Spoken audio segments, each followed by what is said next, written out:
আমাৰ দলে আজি মানে ফুৰ্তি আৰ উল্লাসিত মনেৰে আজি খাম্পা বৰগয়াৰী ডাঙৰীয়া নমিনেশ্যন জমা দিয়াৰ সময়ত সকলোৱে আগবাঢ়ি আহিছে, স্বতঃস্ফূৰ্তভাৱে ওলাই আহিছে আৰু এতিয়া বিপিএফ জয়যুক্ত হ'ব লাগে।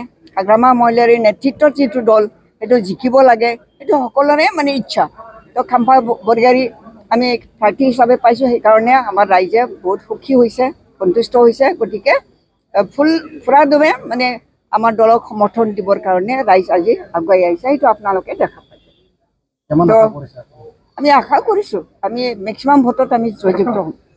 বেছি ভোটত 2019 আপুনি 2 নম্বৰ আছিলে, এবাৰ কম্পালসাৰী 1 নম্বৰ থাকিব 1 নম্বৰতে থাকিলোহেঁতেন, 1 নম্বৰতে থাকিলোহেঁতেন তেতিয়াও, কিন্তু এইবাৰ আমি 1 নম্বৰত হ'ম। আমি টানি আনিলোঁ আৰু মই 2 নম্বৰ হ'লোঁ যোৱাবাৰ, এতিয়া 1 নম্বৰত হ'ম। যেহেতু নৱসংৰচনীয়া নহ'ব, ভোট অংক কেনেকৈ হ'ব আপোনালোকৰ, কেনেকৈ ধাৰণা কৰিছে? ভোটৰ অংক ইয়াত ট্ৰাইবেল অনা ট্ৰাইবেল বুলি নাই, বিপিএফ হিচাপে আছে, বিপিএফ হিচাপে আছে।